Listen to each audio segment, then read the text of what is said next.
If you were looking for a delicious apple in the supermarket, maybe you're at the farmer's market, you would look at the different options that you have available and find one that was fit and ready.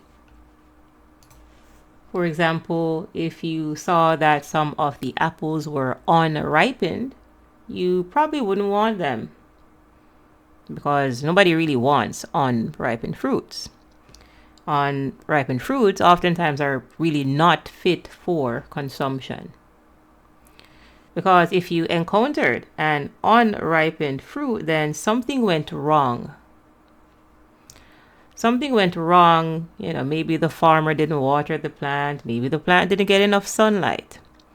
Maybe the plant didn't get enough nutrients, enough vitamins and minerals, magnesium, potassium. That plant did not get what it needed, so it created fruit, yes, but it created unripened fruit. Hence, people understand that unripened fruits are just like unconscious people. They are underdeveloped souls. They are immature. They are not fit. Hence, in today's lesson, I'm going to share with you a couple of reasons why you should not commune with psychologically or emotionally immature people. Have you ever tried to have a deep conversation with someone who can't go beyond the surface? Oftentimes you'll see where they gaslight or they deflect or they play the victim. And you walk away feeling drained or even questioning your own sanity. That's not connection. That really is confusion disguised as companionship. So know that emotionally immature people don't want to grow. What they want is control. They want your peace to feed their chaos, your patience to justify their irresponsibility. And beware, because if you are not careful, they will try to convince you that you are the problem, because emotionally immature people love to project. They love to project their inner insecurities and they love to blame others for their own problems. When in reality, you're just the only adult in the room.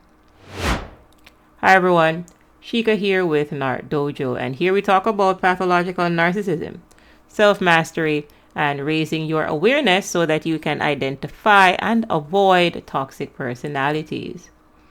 Here we decode the energy, the emotional warfare, and the art of inner freedom. Now, let's go ahead and dive into why communing with emotionally immature people is one of the most expensive spiritual mistakes that you can make.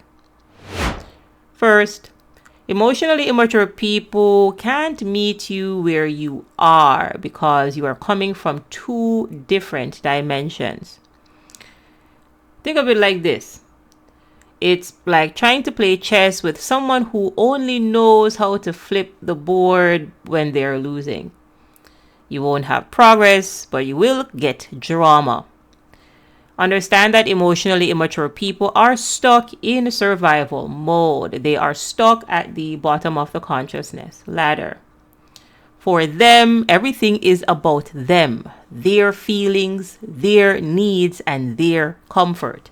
So you will see that you're dealing with an egotistical person or an egomaniac because they are trapped in their lower ego development, when you most likely have learned to control your ego, but they have lost control of theirs. And you will see that when you try to talk about solutions, they hear criticism. They are very thin-skinned.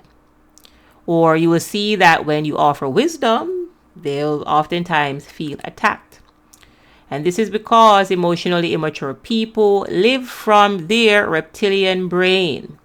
And this is essentially the brain stem, or the most primitive part of the brain, where every conversation essentially triggers their fight, flight, or freeze trauma responses.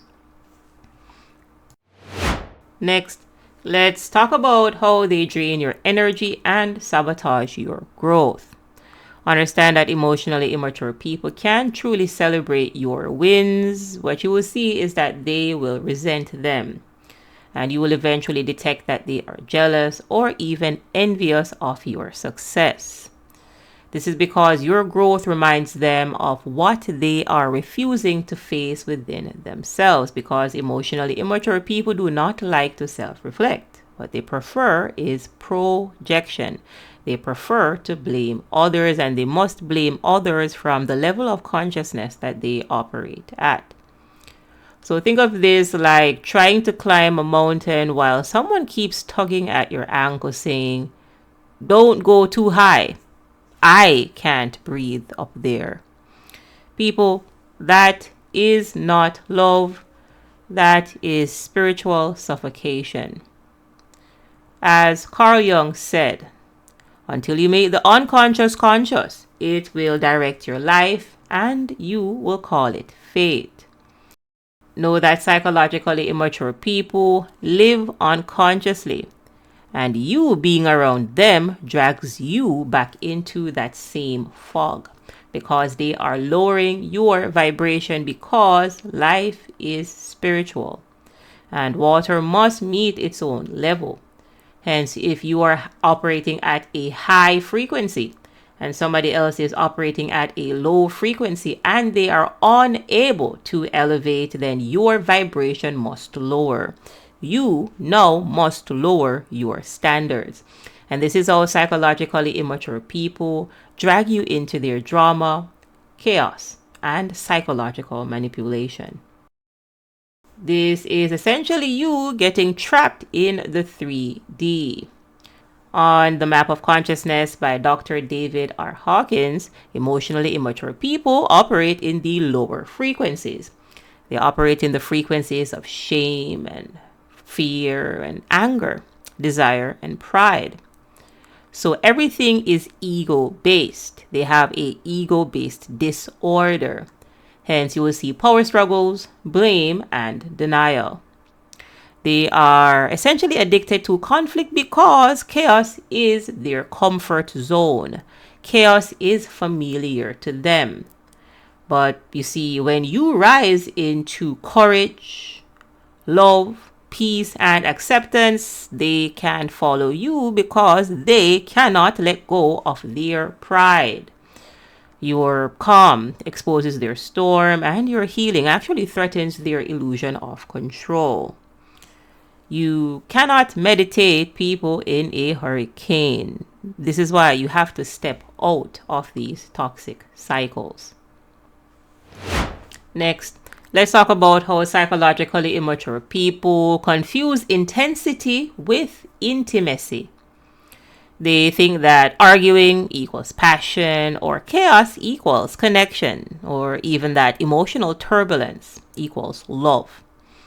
But that's not love. That is trauma bonding, which induces Stockholm syndrome. Understand that when you are dealing with a psychologically immature individual, that they crave adrenaline, not alignment. And because they lack emotional regulation, they'll keep cycling between idealization and rejection, keeping you emotionally hooked in confusion. Imagine this like you being on a roller coaster blindfolded. You don't know when the drop is coming, but you keep riding, hoping one day it will turn into a peaceful drive. It never does, because you cannot get stability from a psychologically immature person.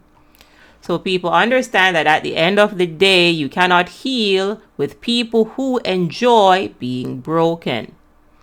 You can save people who use their pain as permission to hurt others. Additionally, you cannot find peace in rooms that thrive on emotional chaos. So, choose your circle wisely. Discern the spirits around you, because energy never lies and energy is contagious. And so is immaturity. Hence, be very wary Be aware of the people that you are communing with, and when you encounter a psychologically immature individual, know how to identify and avoid them.